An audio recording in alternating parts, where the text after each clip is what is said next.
Okay, it's been about a week and a half, I think 2 weeks since I did the last fence video.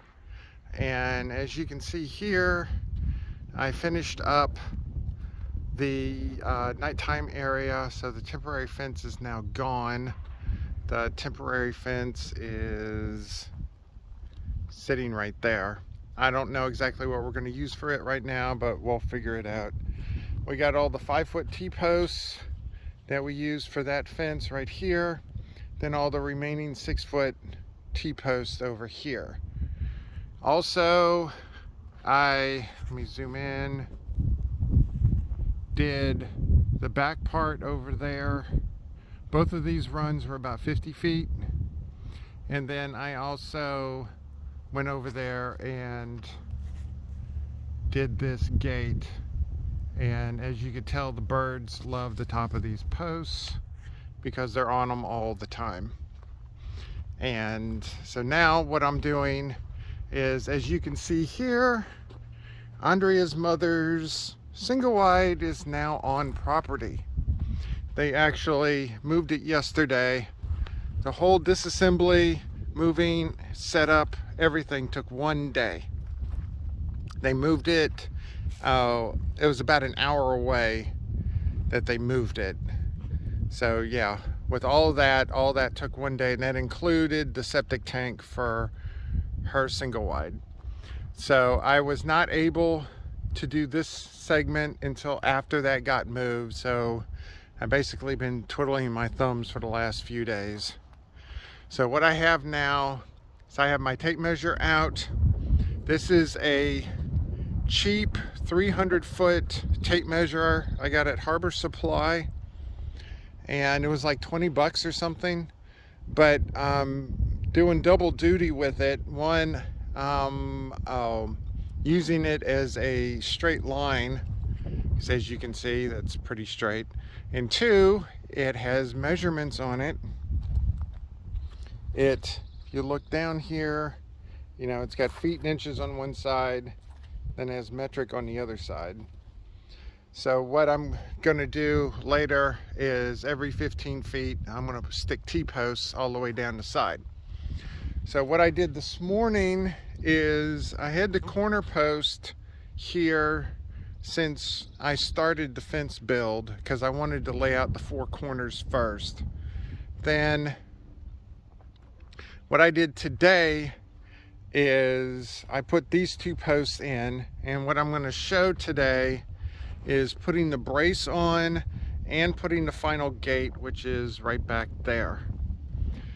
And these are not complicated, and I'm sure there's probably 100 different ways to do it. And I'm also probably not sure my way I put the gate on might or might not be correct. It works for us, so I really don't care. The reason I could not put this fence piece together is that if you see the little mound of dirt over there, that's the septic tank. And they had to have a drain line to come over there, over to right here. And they would have crossed underneath the fence. And they probably could have done it, but all I had to do was wait a few days, and then they had as much room as they needed in order to do it.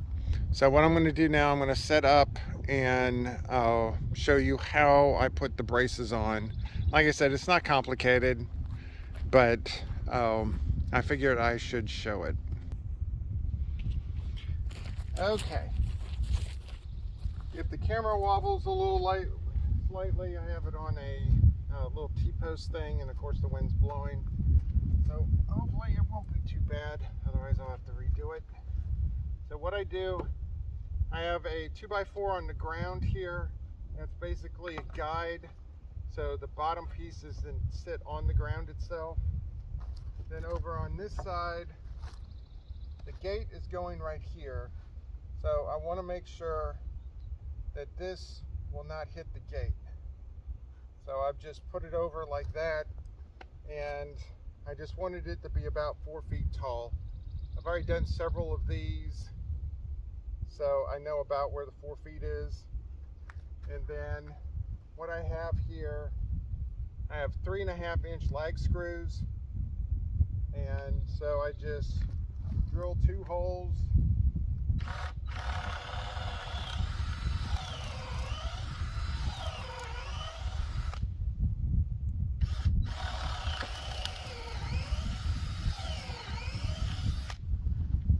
Alright. Then of course I forget I had to get my socket, so that's over here.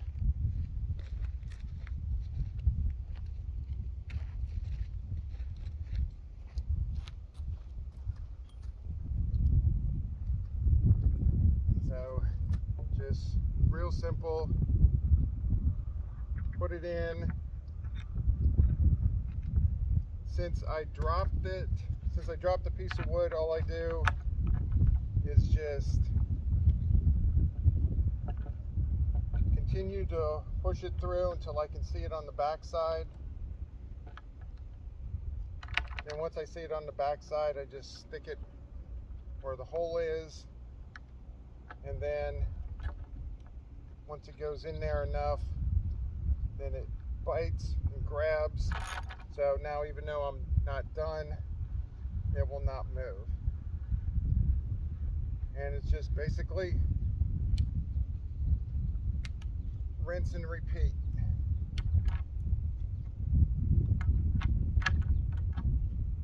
Now the reason I use these wood 2x6s and not the metal, there's different ways you can do bracing. You can do bracing like this. You can do bracing with what they call an H bracing, where you have a round post here, a round post on the other side. You stick a round post horizontal, and then you put cables on both sides to make an X, and most fence companies, that's how they prefer to do the bracing. Oh, here's my drill. But I am used to woodworking, so I wanted to stay with wood as much as possible.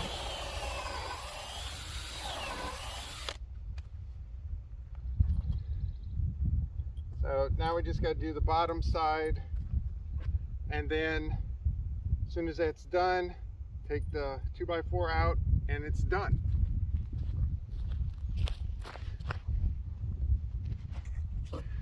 Alright, now comes the more complicated part, which is actually putting the gate up. So I got all my materials over here, and then we got the gate itself. The goal is to get these 2 lag screws here and do that and put it on that round fence post. Reason I picked round fence posts instead of the 4x4s is, if you look at it right here, you can see even if I go all the way in, which I normally don't, it's not going to puncture on the other side. But if you come over here to a 4x4, it's definitely going to puncture on the other side. Now, at the end of the day, that's not the worst thing in the world, but if possible, I didn't want to have them stick out on the other side. So what I need to do now is, let me set this up. Alright, so what I need to do now is, through a little trial and error and a little bit of math, let me get over here on my lazy step. If I put the bottom one here at 8 inches above, then that'll be high enough for the gate to clear with enough below it that it won't hit anything. So what I do is that I do it 8 inches right here. I estimate the center of the post, which will be about right there. Then I just start drilling in. Now, these round posts are treated differently than the 4x4s, and this wood is a lot tougher to get through. And then the other thing is making sure that it's horizontal, because making sure it's not going on either side this way, and making sure that it's horizontal and not going this way.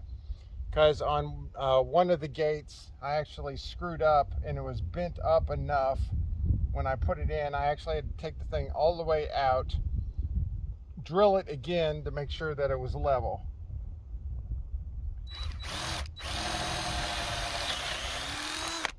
So I'm having to put a decent amount of force onto this, and I put it in and then I take it out. So then the wood shavings have a way to get out of the drill bit. Otherwise it'll just clog up. Just like that. So I go in, go out. So I go in a little bit, go out, and then it pretty much flings all the wood shavings out.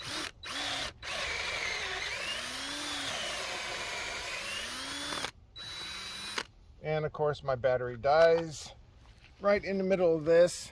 So let me get the other battery real quick.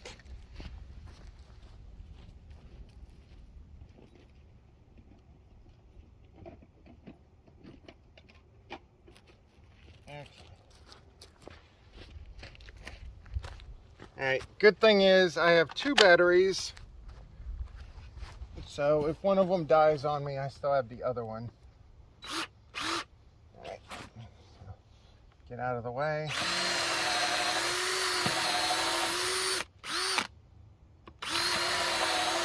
Alright. Alright, that's weird. There we go. Must have gone through a knot or something.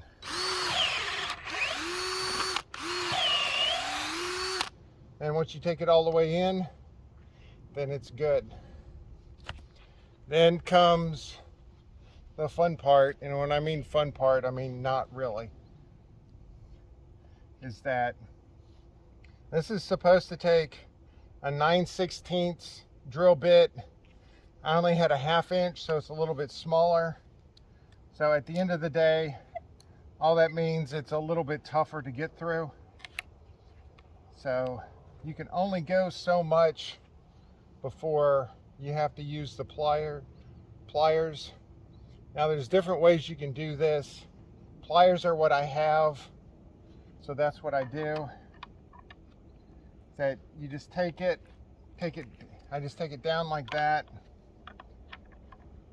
Take it across. Now when you're bending over, I use the other hand to make sure this stays fairly level, because it will move around on you, especially for the first few rotations. And pretty much this is just it.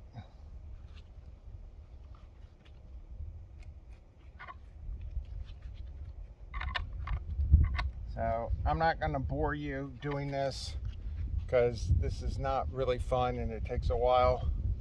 So let me grab this here real quick and let me pause it, and then when I'm done I will come back. Okay, I have it in now. It's not that complicated to do, it's just a pain. The upper one's actually easier because I don't have the ground to deal with, because here you keep hitting the ground, where at least up above I can grab it and just spin it easier. So that was the easy part, getting the bottom one done. Then the top one is a little more complicated, because we have to, let me zoom out a little bit for this. There we go. If you look at this here, you want to line it up vertically like this, but then also you need to level it like this and line it up vertically that way. Because what will happen, obviously, if your gate is, let's say the gate's going to the right there, if it's not vertical and if it tips out, it's going to hit the ground, and if it goes the other way, then the other side of the gate's going to be up in the air too much. So what I do is I go over to the actual gate itself and I measure from down here up to here. Now I've done this a few times already, so I know what my dimension is. It needs to be about 36.5 inches for this particular gate. But the good thing is the gate manufacturer know that there's people like me out there that's not going to do it right. So the top one you can actually move. You can loosen that and you can move it up and down, where the bottom one is welded. So the bottom one is fixed, the top one can move. So what we've done, especially on these 12-foot gates, is we get the bottom one in, we get the top one in as much as we can, we loosen that, slides into place, then we tighten it back up again. So more than likely, that's what I'm going to have to do here. So let me go get the other leg screw, and then I'll show you how I line up for the top one. Okay, took me forever to find it because I brought this inside before we started the fence build to see how big the drill bit and everything was, and of course I put it in a good spot and then subsequently lost it. So what I'm doing here is I'm going up 36.5 inches from the bottom of this,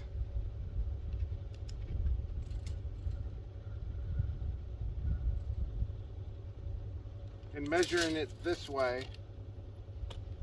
Then I go to about the center of it and then use the level to tell me which way this way is. Then that gets me the point. As long as it's leveled this way, the height, as long as it's fairly close, doesn't really matter, because you can adjust it from the top. So drilling the hole is just rinse and repeat.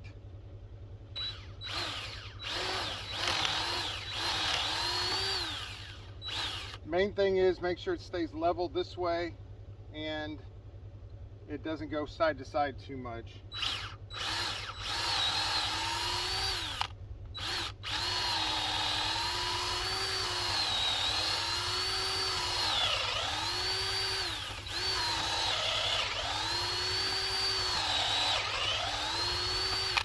Alright, this one did not have a knot to go through, so it went through a lot easier.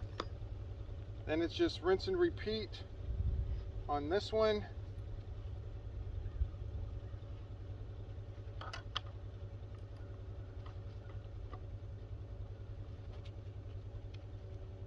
And now that I don't have the ground to deal with, this can go faster. Then once I get close to the other one down here,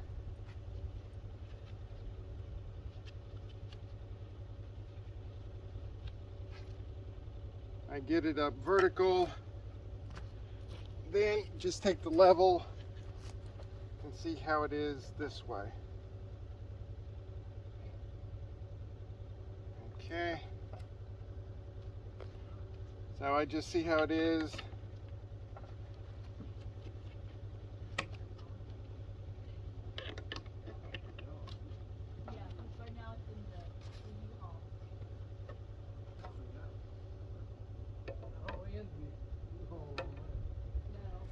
Okay.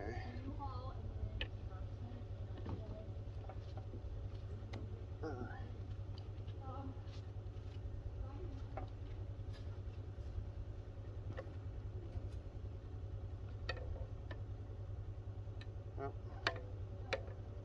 And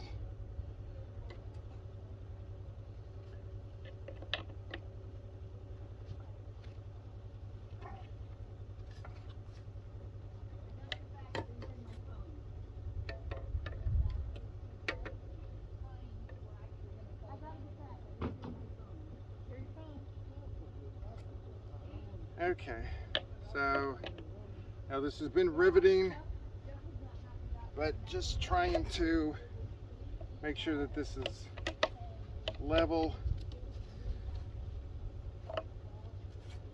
Okay. Okay.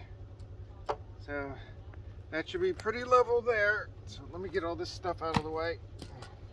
Let me go grab the gate real quick.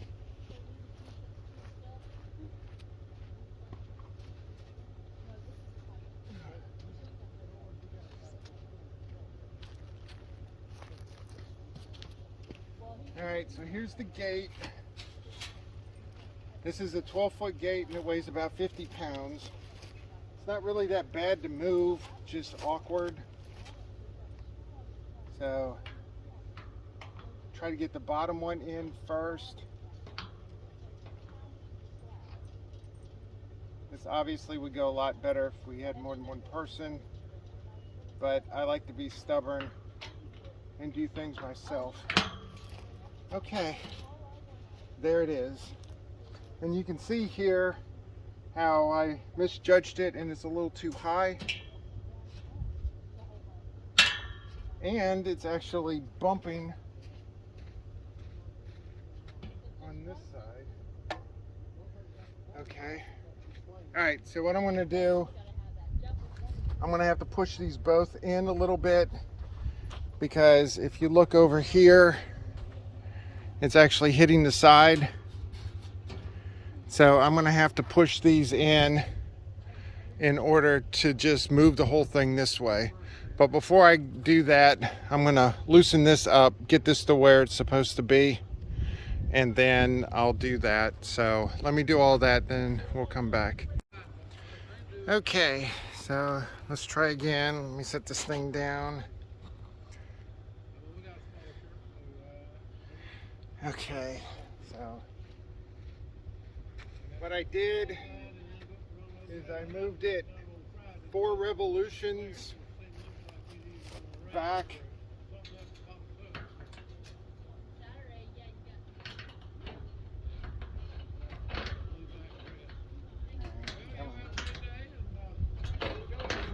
There we go.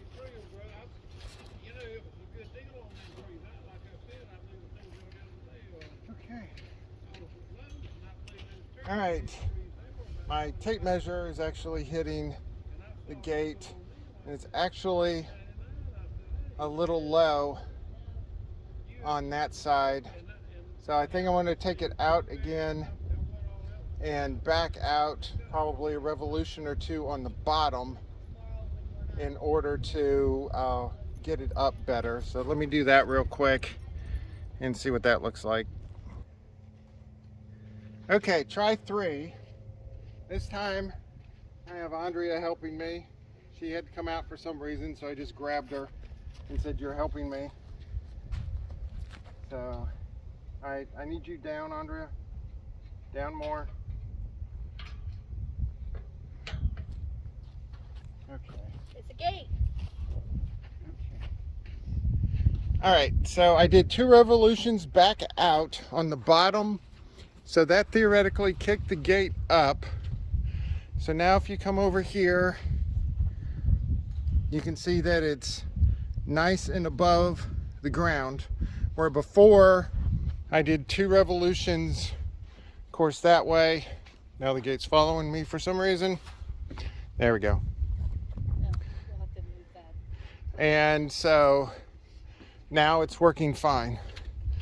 Then this gate is theoretically only going to be used if someone has to access the septic system, because the tank is right there and the drain field is right there. But we wanted to have a 12-foot gate here in case anybody ever needed to do maintenance on the septic system. all we got to do is open the gate. We got these at Tractor Supply. We got them on sale. So we were able to get these gates and not spend too awful much money on them. And it's weird because these blue gates cost like 3/4 or 2/3 the cost of the other colors that they had, which was silver and red. For some reason, those were a lot more money. So I don't necessarily like the blue, but for about, you know, $40–50 off per gate, I'll take the blue. So, but that's the last of the gates. Next thing to do is the T-posts, which those are the same as what we did before. We just go up every 15 feet, smash them into the ground with the T-post driver. And then I have this post that's going to go in the corner, which is a 4x4, and then one T-post going in the center. Theoretically, this one might not need a T-post, but it's a span of only like 15 feet, and we would feel better if there's a T-post. We have the T-post available, so we might as well use it. And so I'm going to have to figure out whether or not I need 8 or 9 T-posts to go in here, because it's right at the cusp between 8 and 9. So that's the work cut out for me the rest of the day. And then tomorrow, Andre and I get to stretch both of these fences, and we get to unload Andrea's mother, because right now her entire existence is in that U-Haul over there.